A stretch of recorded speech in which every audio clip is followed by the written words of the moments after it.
Hello tout le monde. Alors voilà, je reviens vers vous aujourd'hui. Je refais un audio, donc plus communément appelé un podcast. Voilà, je me mets au podcast et tout ça, tout ça. Donc ce podcast, en fait, pour vous parler des relations amoureuses. Alors pas complètement, mais juste une partie en fait qui m'intéresse pas mal. Et qui pourrait vous intéresser parce que j'observe beaucoup et c'est un petit peu ma méthode de fonctionnement dehors. Je m'imprègne de la vraie vie. Donc j'observe les gens et ce que je peux voir, je ne pose aucun jugement dessus, mais ça me permet justement en fait de pouvoir en fait vous informer de tout ça et peut-être vous éclairer.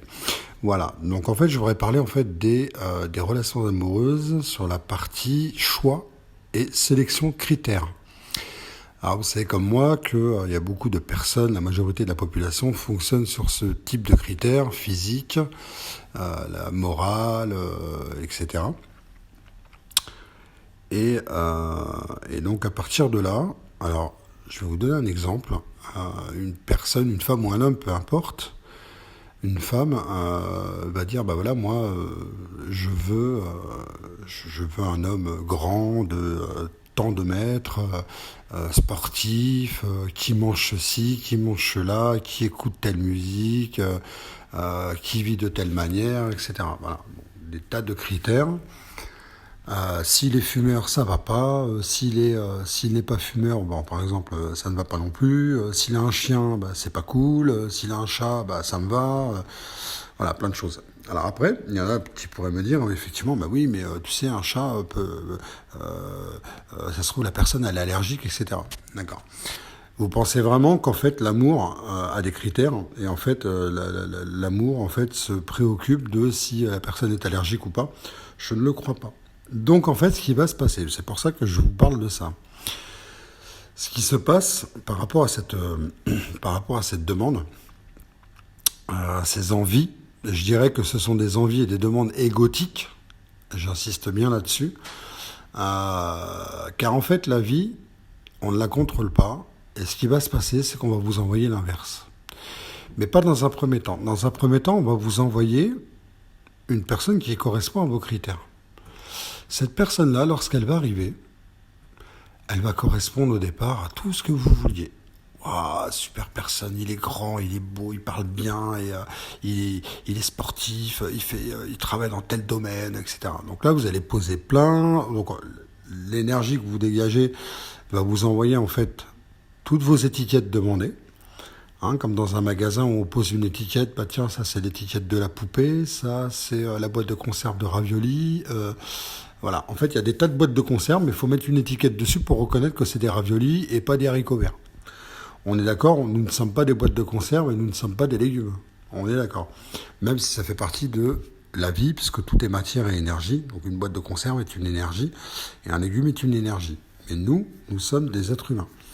Donc en fait, je reviens sur les critères. Ce qui va se passer, c'est que l'univers va vous envoyer la personne que vous avez voulu. Derrière, tout va bien se passer au départ.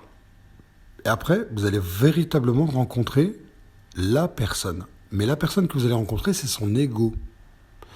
Parce qu'au début, c'est la façade qu'on rencontre. Donc tout va bien, tout se passe bien, on se montre bien, etc. On montre les meilleures choses de nous et tout ça. Mais les parts d'ombre, hop, on les met dans la poche, on secoue un petit peu le foulard noir derrière le dos, histoire que la personne en regarde ailleurs. Et puis le jour J, bam, hop, on ressort les parts d'ombre et c'est là où on se rencontre réellement. Puisqu'en fait, là, c'est deux mondes qui se rencontrent. Deux univers.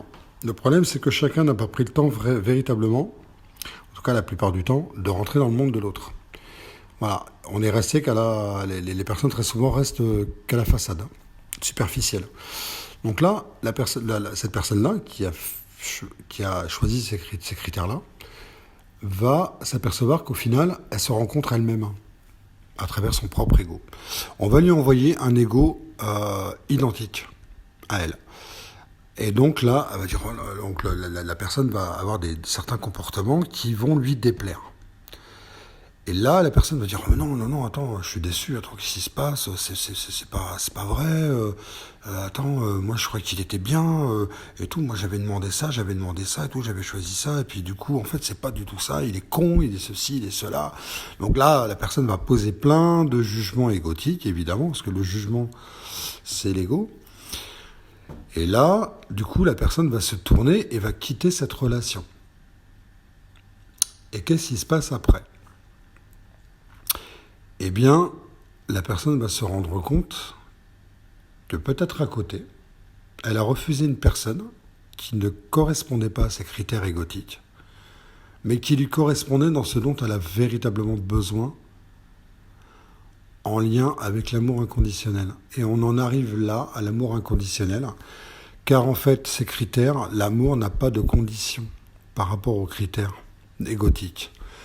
Donc là, elle aurait pu très bien rencontrer quelqu'un qui n'est absolument pas dans ses critères. Et c'est exactement ce qui peut se passer. La vie est très bien faite, parce qu'à un moment donné, elle va lui envoyer cette personne qui ne correspond absolument pas à ses critères. Ce qui va déranger l'ego, évidemment. L'ego va dire, mais attends, non, non, pas du tout, mais attends, n'importe quoi, il correspond pas du tout, attends, n'importe quoi, attends, il est petit, moi j'adore les grands, il est pas très sportif, et moi, j'ai toujours été avec un mec un peu costaud, etc. Ouais, bon, là, il a un petit travail de... Voilà, enfin, ce qu'elle estime un petit travail, par exemple, il est ouvrier, n'importe quoi, alors qu'en fait, c'est un super mec, alors qu'elle avait l'habitude d'être avec un cadre, avec un mec qui a un boulot socialement acceptable, on va dire, par la société, on va dire, entre guillemets, hein, parce que ça, pareil, ce sont des critères et des choix égotiques, mais on y reviendra plus tard dans un autre audio, ou une vidéo, peu importe. Donc là, on va lui envoyer cette personne-là, qui ne correspond absolument pas. Alors, il y a un petit parallèle avec les flammes jumelles, mais là, je ne parle pas des flammes jumelles, mais qui ne correspond absolument pas aux critères de base de cette personne-là. Et en fait, cet envoi, en fait, cette personne est là justement pour lui faire lâcher ses critères et lui montrer qu'elle peut très bien, par le cœur, aimer cette personne telle qu'elle est. C'est pour lui faire accepter une personne telle qu'elle est dans un amour inconditionnel. Et qu'en fait, elle s'est trompée, c'est pas grave, c'est un être humain, mais qu'elle s'est trompée dans ses choix et que c'était des choix égotiques qui vont lui permettre de faire des choix du cœur. Donc on est tous passés par là. Moi, le premier, notamment quand j'ai rencontré ma flamme jumelle, croyez-moi, à part les yeux et la couleur de ses cheveux, il n'y avait absolument rien qui correspondait aux personnes que j'avais l'habitude de fréquenter dans une relation amoureuse. Et pourtant, quand elle est arrivée, je lui ai dit, c'est toi, je le sais, depuis 2005 j'entends ta voix, je le savais d'entrée, et en fait je ne l'ai absolument pas jamais rejeté, mais bon, j'avais déjà un petit peu cheminé avant, donc effectivement je n'étais plus dans des critères, dans des choix de critères, par rapport à une personne. Donc voilà un petit peu ce que je voulais vous raconter par rapport à ça. Et puis je vais refaire un petit podcast là, derrière, je pense, concernant l'ego. Mais l'ego, vraiment l'ego avec des exemples et tout ça. Mais je vais parler de l'ego uniquement, en donnant voilà, quelques petits schémas derrière. Alors, pour finir ce podcast, toutes ces relations sont liées en fait à l'enfance évidemment, et sont liées donc au schéma parental. Donc il y a très souvent un même schéma parental qui a eu lieu, et il y a juste en fait à observer un petit peu, ou poser des questions à ses parents si en tout cas ils sont toujours parmi nous vivants, leur poser des questions et leur demander en fait comment ils étaient en fait quand ils étaient jeunes. Et vous allez vous apercevoir qu'en fait très souvent vous répétez le même schéma. Voilà, de choix de critères. Soit pour faire plaisir à maman, soit pour faire plaisir à papa, soit pour faire plaisir à la société, ou tout simplement pour nourrir votre propre ego, qui va vous permettre en fait de tranquillement poser vos fesses pépère, et puis avoir une espèce de fierté à côté de vivre à travers l'autre par rapport à une image. Et vous allez utiliser l'autre quelque part comme un trophée, en disant t'as vu, putain, t'as vu avec qui je suis là, waouh. Et en fait, ça va vous valoriser, mais c'est une valorisation en fait égotique, puisqu'en fait, sans cette relation, vous n'allez pas exister. Donc vous n'existez qu'à travers cette relation. Alors quand je dis vous, attention, c'est si ça résonne ou si ça vous parle. Si ça ne vous parle pas, c'est ok, il n'y a pas de problème. Euh, donc n'hésitez pas à poser vos commentaires, il n'y a, y a aucun souci. J'y répondrai avec grand plaisir. Et puis n'hésitez pas aussi à me faire savoir, enfin à me communiquer des sujets dont vous aimeriez que je parle, que je développe ici. Et puis écoutez, je me ferai un plaisir de le faire. Et puis un de ces quatre, je pense que je ferai un live, soit sur YouTube, soit sur Facebook, je sais pas encore. Mais en tout cas, ça sera en fonction de l'élan énergétique que j'aurai. Donc voilà. Et bien en attendant, prenez soin de vous et à bientôt.